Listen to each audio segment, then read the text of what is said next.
Hi all, welcome to I Plus. ഞാൻ അക്ഷര.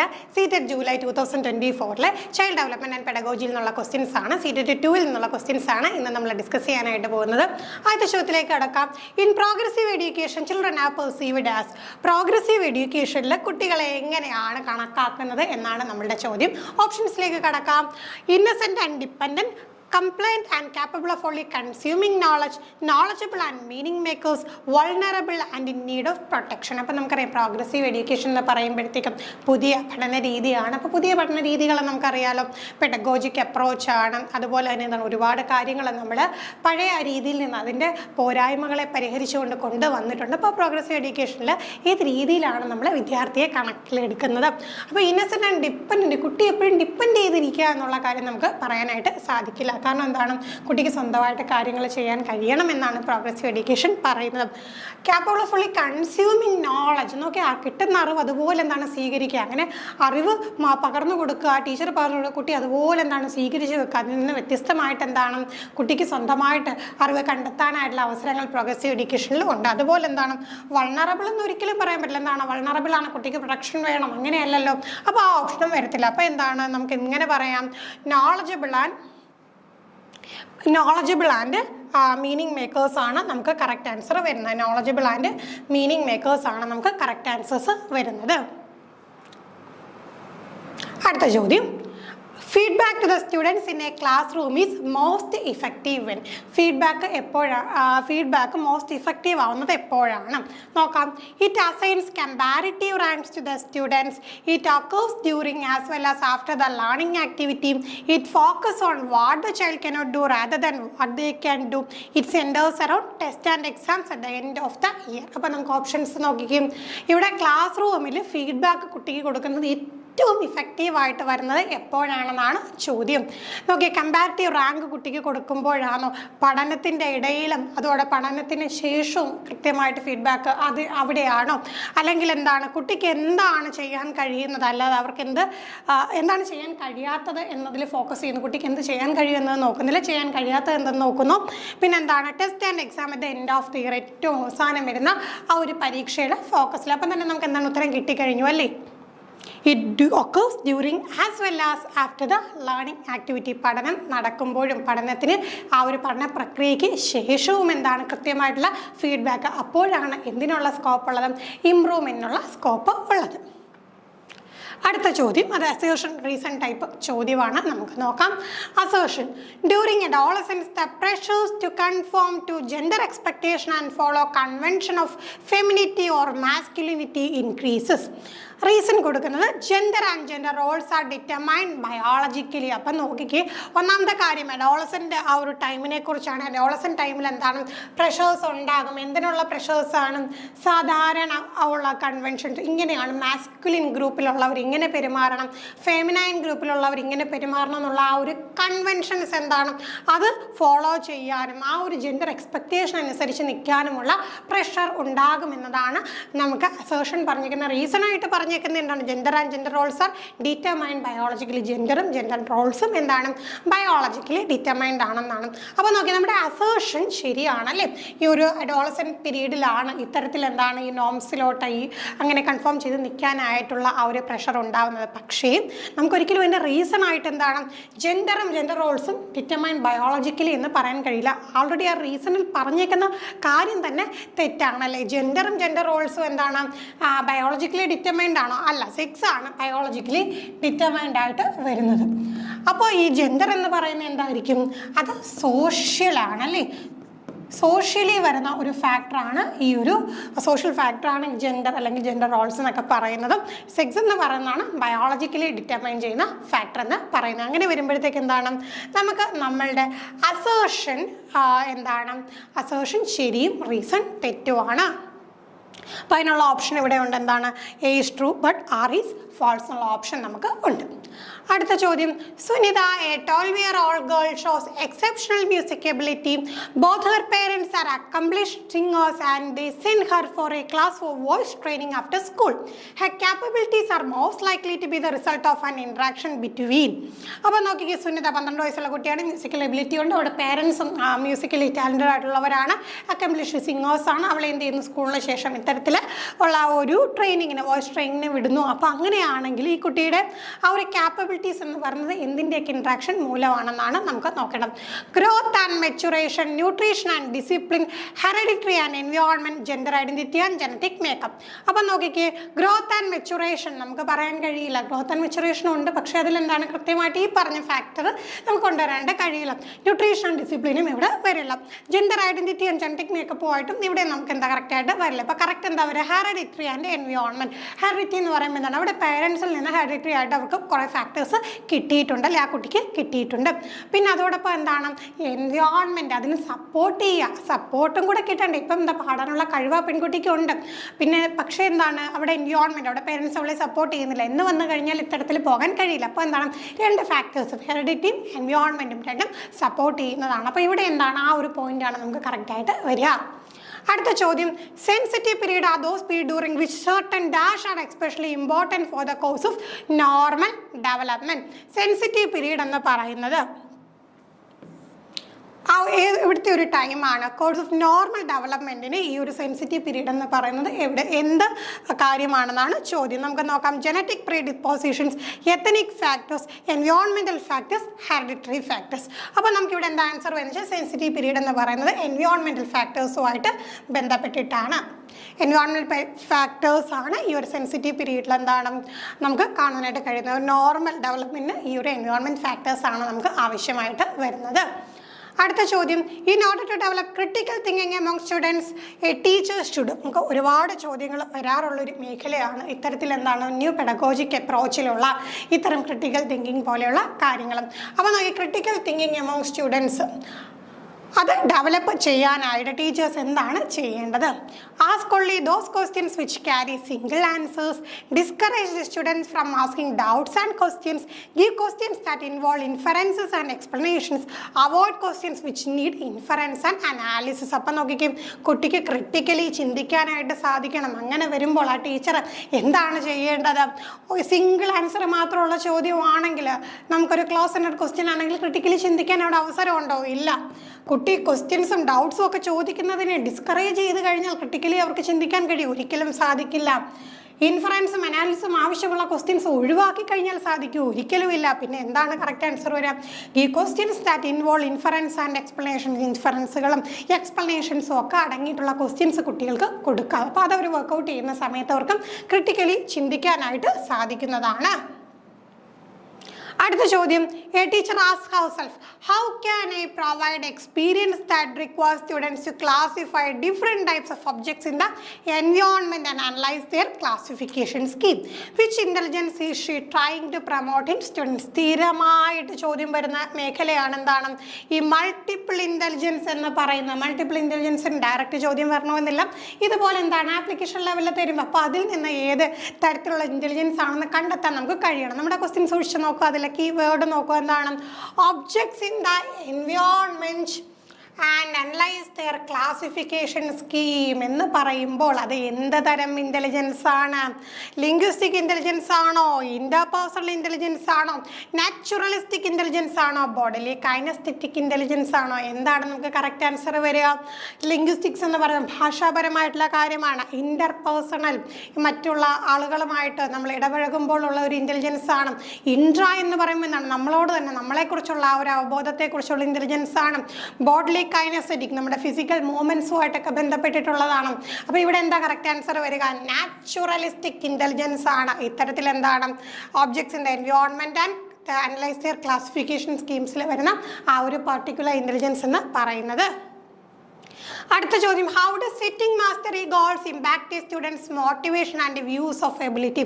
നമ്മൾ മോട്ടിവേഷൻ എന്നുള്ള ടോപ്പിക്കിൽ പഠിച്ചിട്ടുള്ള കാര്യമാണ് എന്ത്, ഈ കുട്ടിക്ക് എന്താണ് മോട്ടിവേഷൻ വരണം, അതിന് ഇമ്പാക്റ്റ് ചെയ്യുന്ന കാര്യങ്ങളെക്കുറിച്ചൊക്കെ നമ്മൾ പഠിച്ചിട്ടുണ്ട്. അപ്പം നോക്കിക്കും, ഈ സെറ്റിംഗ് മാസ്റ്ററി ഗോൾസ്, അതായത് നമുക്ക് എന്തെങ്കിലും ഒരു പർട്ടിക്കുലർ കാര്യം അച്ചീവ് ചെയ്യണം, അതിനൊരു ഓൾറെഡി നമ്മൾ എന്ത് ചെയ്യും, ഒരു ഗോൾ ഇങ്ങനെ നേടണം എന്നുള്ളത് സെറ്റ് ചെയ്യുന്നതിൻ്റെ കാര്യമാണ്. അത് ആ കുട്ടിയുടെ മോട്ടിവേഷനെ എങ്ങനെയാണ് ഹെൽപ്പ് ചെയ്യുന്നത്? അപ്പം നോക്കാം. It often implies enhanced intrinsic motivation and belief in the entity view of ability. It often implies enhanced intrinsic motivation and belief in the incremental view of ability. It often implies enhanced extrinsic motivation and belief in the entity view of ability. It often implies enhanced intrinsic motivation and belief in the incremental view of ability. അപ്പം നോക്കിക്കും നമുക്ക് ആ ഒരു motivation സ്വയം goal set ചെയ്യുക എന്ന് പറയുമ്പോൾ തന്നെ നമുക്ക് അതിലേക്ക് എത്താൻ എന്താണ് ഇൻട്രിൻസിക് ആണെന്ന് മനസ്സിലാക്കാം. ഇൻട്രിൻസിക്കിൽ ആ ഒരു പോയിന്റ് വെച്ച് കഴിഞ്ഞാൽ നമുക്ക് ഇൻട്രിൻസിക്കിന് രണ്ടും കട്ട് ചെയ്ത് കളയാലും. പിന്നെ നമുക്ക് രണ്ട് ഓപ്ഷനേ ഉള്ളൂ, അതിൽ നമുക്ക് എന്താ കണ്ടെത്താം അല്ലേ.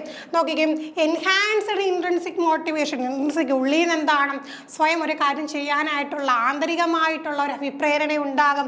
And belief in the entity view of ability, ആ ഒരു വ്യക്തിയുടെ എബിലിറ്റിയെ കുറിച്ച്. അപ്പം നമ്മൾ ഗോളുകൾ സെറ്റ് ചെയ്യുമ്പോഴത്തേക്ക് എന്താണ് നമുക്കറിയാം അച്ചീവബിൾ ആയിട്ടുള്ള ഗോളുകളായിരിക്കണം അല്ലേ സെറ്റ് ചെയ്യണം. ഒരിക്കലും നമുക്ക് എന്താണ് സാധിക്കാത്ത കാര്യം നമുക്ക് ഗോളായിട്ട് സെറ്റ് ചെയ്യാൻ പറ്റുമോ? ഇല്ല. അപ്പം നോക്കിക്കേ ഇവിടെ ആ ഒരു പോയിന്റാണ് നമ്മൾ ഓർക്കേണ്ടത്.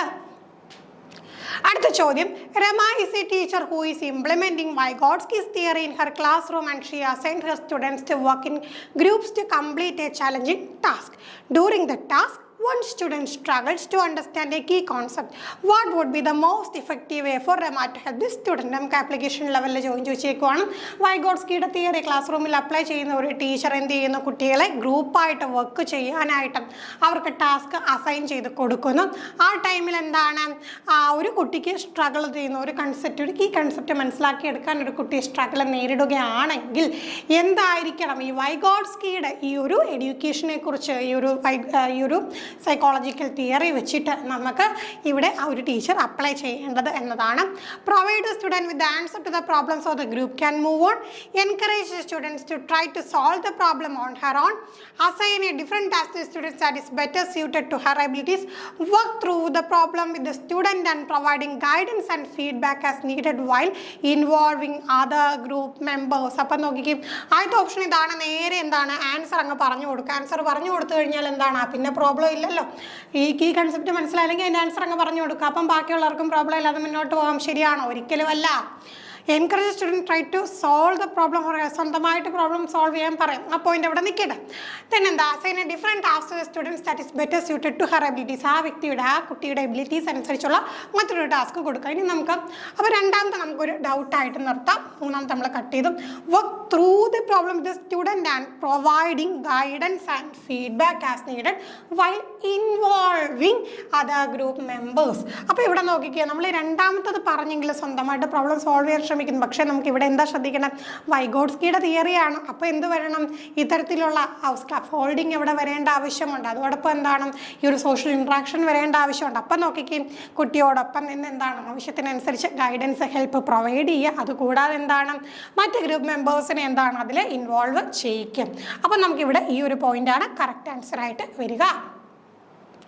അടുത്ത ചോദ്യം, അസേർഷൻ റീസൺ ക്വസ്റ്റ്യൻ ആണ്. നമുക്ക് സ്ഥിരമായിട്ട് എന്താണ് ഒരുപാട് അസേർഷൻ റീസൺ ക്വസ്റ്റ്യൻ വരാറുണ്ട്. അപ്പോൾ കറക്റ്റായിട്ട് എന്താണ് അസേർഷൻ എന്താണ് റീസൺ എന്ന് മനസ്സിലാക്കിയ ശേഷം മാത്രം എന്താണ് ഓപ്ഷൻസിലേക്ക് നോക്കാം. അസേർഷൻ എന്താണെന്ന് നോക്കാം. Teachers should encourage debates, discussion and collaboration among students.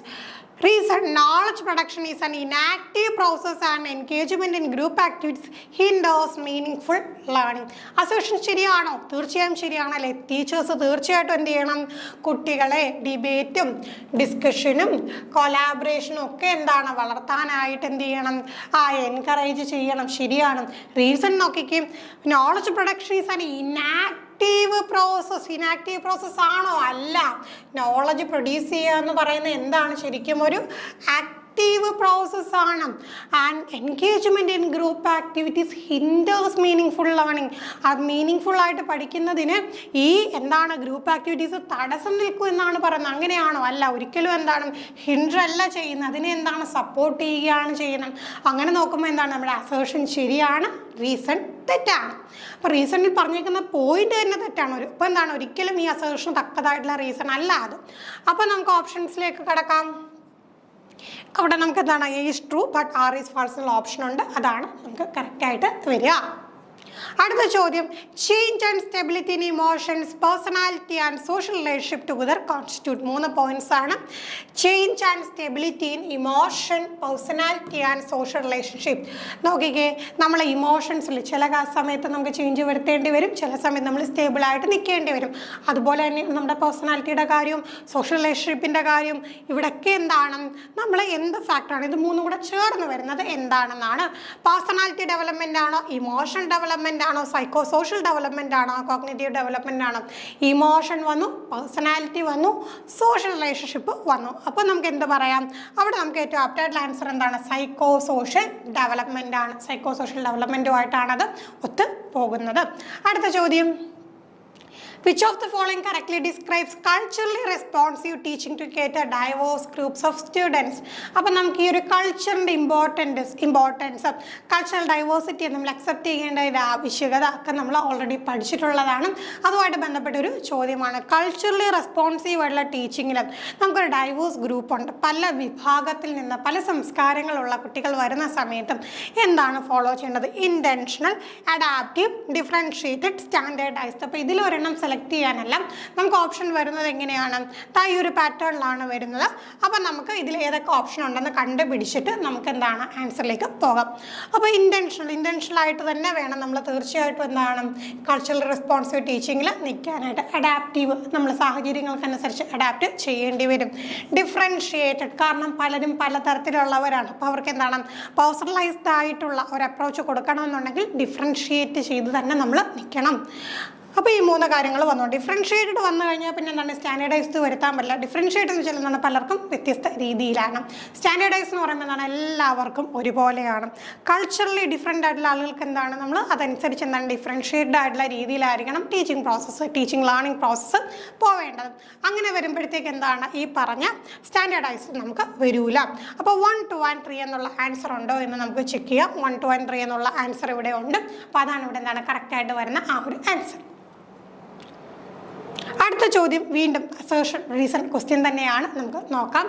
Assertion ഇതാണ്, school should function within frameworks which access the finished product and learning outcome. അപ്പോൾ സ്കൂൾസിനെ കുറിച്ച് പറഞ്ഞാണ് എന്താണ് ഒരു വിത്തിൻ ഫ്രെയിംവർക്കിൽ തന്നെ വർക്ക് ചെയ്യണം. അതോടൊപ്പം എന്താണ് finished products and learning outcomes. അപ്പം എന്താണ് അൾട്ടിമേറ്റ് ഒരു ലാസ്റ്റ് ഒരു പ്രോഡക്റ്റ് എന്താണ്, ഫിനിഷ്ഡ് പ്രോഡക്റ്റ് എന്താണ്, ലേണിംഗ് ഔട്ട്കം എന്താണ്, അതിൽ മാത്രം എന്താണ് ഫോക്കസ് ചെയ്ത് അതിനെ ആക്സസ് ചെയ്യുന്നതാണ് ഈ ഒരു സ്കൂളിൻ്റെ ആ ഒരു ഫങ്ഷൻ എന്നാണ് പറഞ്ഞേക്കുന്നത്.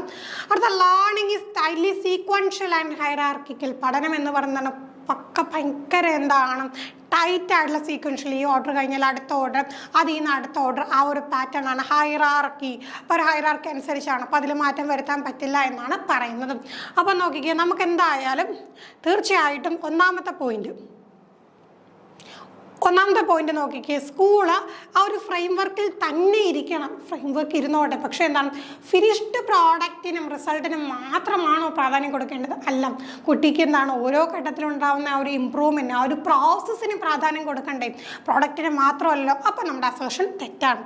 ഇനി റീസണിൻ്റെ കാര്യം നോക്കിയാൽ ലേണിംഗ് ഈസ് ടൈറ്റ്ലി സീക്വൻഷ്യൽ ആണ്, ഹൈറാർക്കിയൽ ആണെന്ന് പറഞ്ഞാൽ ഓക്കെ, സീക്വൻഷ്യൽ ആയിട്ടുള്ള പഠനം നടക്കാം, ഹൈറാർക്കിയലായിട്ട് പഠനം നടക്കാം.